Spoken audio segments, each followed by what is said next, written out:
Rakyat jelata mau sampaikan kata-kata, bijaklah membuat kebijakan. Rakyat jelata mau sampaikan kata-kata, bijaklah membuat kebijakan. Bekerjalah dengan hati, padalah empati, padilah pada kami tidak bodoh. Jangan buat titrik apalagi bikin hati. Kami berjanji tetap mentitrik sesuai suara hati, gemakan suara hati. Rakyat jelata, kaum dan harapan rakyat ke penguasa, agar kalian adil dan ciptakan sejahtera. Untuk selalu serbaya, maka suara di rakyat jelata, kaum dan harapan rakyat ke penguasa, agar kalian adil dan ciptakan sejahtera. Bismillahirrahmanirrahim. Assalamualaikum warahmatullahi wabarakatuh. Waalaikumsalam warahmatullahi wabarakatuh.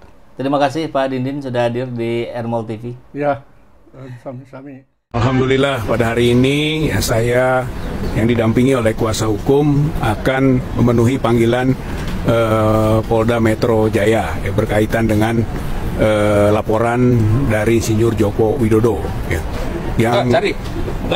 yang pada awal panggilan saya memang tidak bisa hadir karena sebagaimana disampaikan tadi ada insiden, ada kecelakaan ya, tertabrak atau ditabrak ya, wallahu alam, tapi itu adalah peristiwa yang menyebabkan tidak bisa hadir dan sekarang juga sebetulnya belum sembuh total ya, masih agak bengkak dan dibalut ya untuk bisa melangkah sampai ke Polda Metro Jaya ini. Tapi dengan itikat baik lah, dalam kaitan dengan kepatuhan hukum, membantu penegakan hukum gitu kan, masyarakat yang memang punya peran serta untuk itu, maka insya Allah gitu kan, saya siap untuk bisa menyampaikan hal-hal yang diperlukan ya, sebatas kompetensi, kewenangan atau juga status ya, kalau disebut status saksi ya apa yang kita ketahui, apa kita dengar gitu kan, kita lihat ya, sebatas itu karena statusnya saksi. Saya mengucapkan terima kasih kepada tim kuasa hukum yang cukup banyak dan penuh dengan spirit juang ya untuk menegakkan kebenaran, kejujuran dan keadilan. Saya kira komitmennya itu. Tidak ada hal-hal yang lain yang saya apresiasi betul kepada tim kuasa hukum ini yang terdiri dari berbagai elemen gitu. Nah, kemudian bahwa intinya kalau lihat dari laporan itu adalah soal pencemaran, soal fitnah, dan termasuk di dalamnya soal Undang-Undang ITE 3235 tadi. Namun saya pastikan bahwa soal pencemaran itu menjadi kontroversi dan belum sampai kepada konklusi ya, karena saya, teman-teman yang lain, termasuk Dr. Roy Suryo, Dr. Rismon, Dr. Tifa, Bu Kurni, atau yang lain-lainnya juga sebenarnya dalam proses pencarian terhadap kebenaran dari status ijazahnya Joko Widodo gitu. Jadi masih dalam proses pencarian, baik melalui proses pengadilan, perdata, termasuk juga pendampingan di pengadilan pidananya, sampai ke pengaduan ke Bareskrim, lalu sekarang juga dilaporkan di Polda Metro Jaya. Ini semua dalam proses pencarian tentang kebenaran dan status ijazahnya Jokowi asli atau palsu gitu. Jadi belum ada kesimpulan yang bisa dijadikan akhirnya pencemaran itu, nama baik, fitnah, belum bisa itu. Tapi itulah nanti kita akan sampaikan hal-hal yang memang menjadi pengetahuan, apa yang kita dengar, kita lihat sebagai seorang yang disebut sana sebagai saksi. Kalau kita lihat apa yang terjadi di pemeriksaan kemarin itu,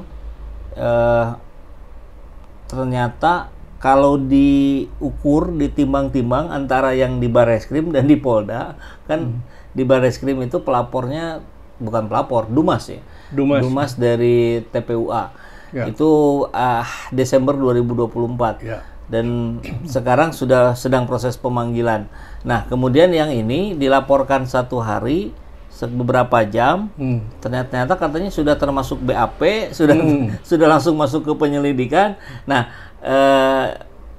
itu ditanya juga oleh Pak Rizal ke penyelidik di sana, itu normal nggak? Normal katanya. Tapi bagaimana dalam pandangan Pak Dindin sebagai pengacara senior yang sudah... Ya.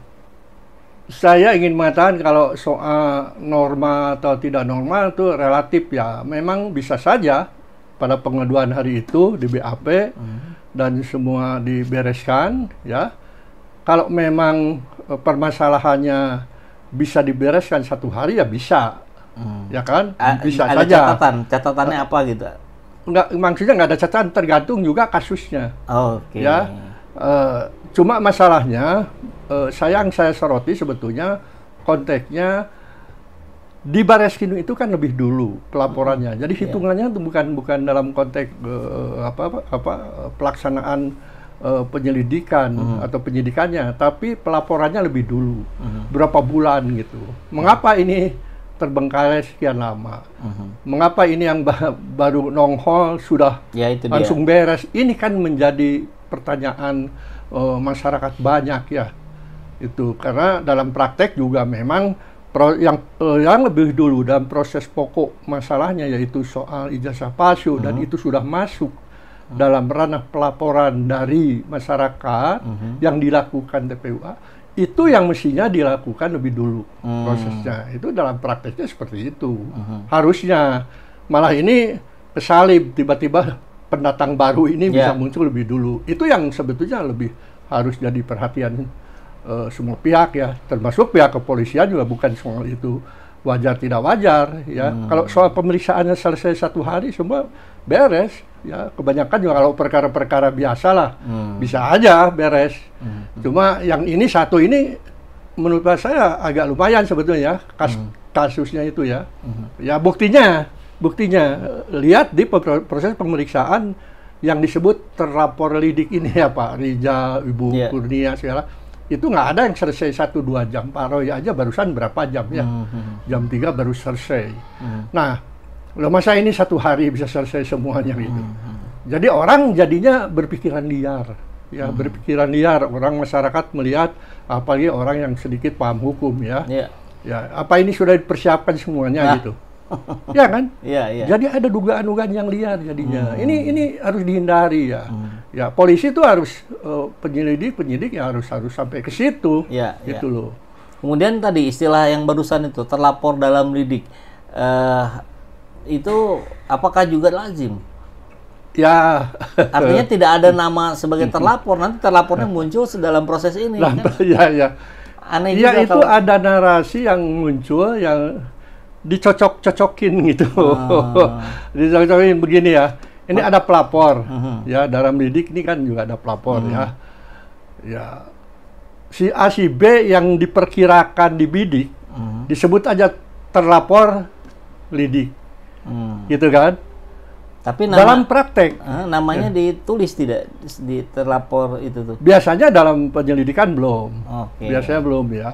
Tapi dalam praktek biasanya justru saksi-saksi dulu ya, yang mengarah kemana nanti ya kan, kemana di dalam panggilan Pak Rija dan yang sebelumnya Ibu Kurnia itu tidak dalam posisi sebagai saksi. Biasanya saksi pelapor, saksi-saksi dulu siapa yang mengetahui diduga keras ada sebuah perbuatan pidana, pencemaran nama baik misalnya, fitnah apa itu. Jadi baru terakhir mengarah kepada yang disebut dalam tanda kutip terlapor lidik. Biasanya begitu. Ini mungkin lebih karena memang itu semua sudah siap gitu. Semua sudah siap kan? Pada ketika pelaporan itu sudah semua siap, segala macamnya siap, langsung waktu itu tanda tangan beres. Jadi kepolisian ya barangkali ya sudah nggak usah nyari-nyari lagi. Ya. Ini di depan mata nih yang memang harus dibidik, harus coba dicari sampai kemana. Coba lihat atau dengar kita pertanyaan atau jawabannya yang dari Pak Rizal itu sudah bukan lagi pertanyaan kepada saksi, ya kan? Kalau saya perhatikan semua itu kepada dalam tanda kutip terlapor lidik itu, mengarahnya. Mengarahnya. Ini balik lagi saya ingin memastikan. Ini kan dalam konferensi pers kuasa hukum Jokowi disampaikan terlapornya itu ada 5. RS, ES, K, sama siapa satu lagi ET, Tifa. Bahkan RF sendiri tidak muncul. Ada. Nah, kok sekarang jadi begitu gitu? Makanya ada istilah 5+1 dan sekian. Apa memang dalam prosesnya belum jelas gitu orang-orang terlapor itu sehingga sempat muncul inisial tapi ternyata tidak ada. Polisi pengakuannya tadi pelapor dalam lidik. Maksudnya tidak RF itu memang tidak ada. Tidak ada dia Iya. dalam pernyataan penasihat hukum Jokowi. Ya, makanya saya katakan tadi, ini posisi apa Pak Rizal ini? Makanya harus jelas ya. Kalau kemarin jadi loncat jadi terlapor lidik. Padahal kalau menurut saya prosesnya mestinya kalau memang dia tidak ada yang disebutkan, yang diduga disebutkan ini akan jadi sasaran target dari pasal ini, yang nama RF itu nggak ada. Ya kalau nggak ada, kenapa jadi terlapor sidik gitu loh, lidik ya. Ya kalau masih saksi oke. Karena memang ada dalam sebuah proses proses kan ini berproses ya. Ada podcast, ada wawancara, ada yang ke konferensi pers, konferensi pers ke UGM, ke ini segala macam. Di sini kan menjadi buat saya ya, kok penyelidikan ini jadi nggak proporsional gitu ya, dilakukan nggak proporsional.